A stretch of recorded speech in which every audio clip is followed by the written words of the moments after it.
राधे राधे दोस्तों, जय श्री कृष्णा, जय श्री श्याम।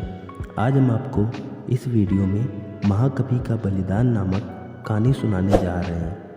हिमालय के जंगल में ऐसे कई पेड़ पौधे हैं जो अपने आप में अनोखे हैं। ऐसे पेड़ पौधे और कहीं नहीं पाए जाते। इन पर लगने वाला फल और फूल सबसे अलग होते हैं। इन पर लगने वाले फल इतने मीठे और खुशबूदार होते हैं कि कोई भी इन्हें खाए बिना नहीं रह सकता। ऐसे ही एक पेड़ नदी किनारे था जिस पर सारे बंदर अपने राजा के साथ रहते थे। बंदरों का राजा का नाम महाकपि था। महाकपि बहुत ही समझदार और ज्ञानवान था। महाकपि का आदेश था कि उस पेड़ पर कोई भी फल ना छोड़ा जाए। जैसे ही फल पकने को होता वैसे ही वानर उसे खा लेते थे। महाकपि का मानना था कि अगर कोई फल टूटकर नदी के रास्ते किसी मनुष्य तक पहुंचा तो ये उनके लिए बहुत हानिकारक हो सकता है। सभी वानर महाकपि की इस बात से सहमत थे और उनकी आज्ञा का पालन करते थे। लेकिन एक दिन एक पका फल नदी में जा गिरा जो पत्तियों के बीच छुपा हुआ था। वह फल नदी में बहकर एक जगह पहुंच गया जहां एक राजा अपनी रानियों के साथ घूम रहा था। फल की खुशबू इतनी अच्छी थी कि आनंदित होकर रानियों ने अपनी आंखें बंद कर ली। राजा भी इस खुशबू पर मोहित हो गया। राजा ने अपने आसपास निहारा तो उसे नदी में बहता हुआ फल दिखाई दिया। राजा ने उसे उठाकर अपने सिपाहियों को दिया और कहा कि कोई इसे खाकर देखे कि यह फल कैसा है। एक सिपाही ने उस फल को खाया और कहा, ये तो बहुत मीठा है। इसके बाद राजा ने भी उस फल को खाया और आनंदित हो उठा।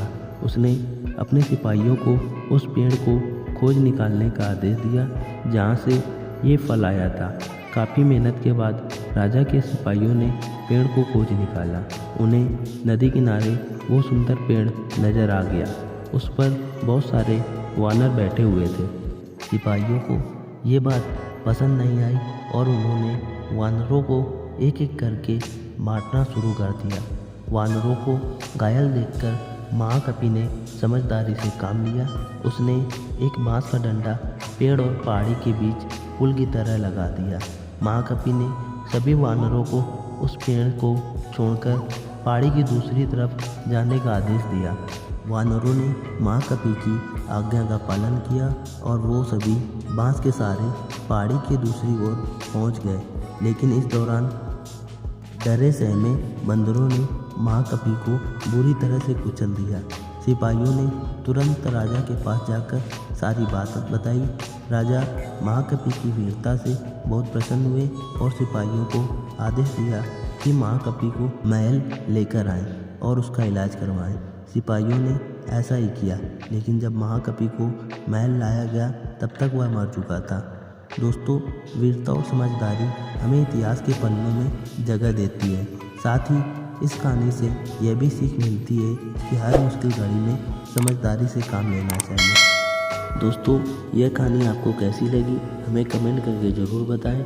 साथ ही अगर चैनल पर नए हैं तो चैनल को सब्सक्राइब ज़रूर करें।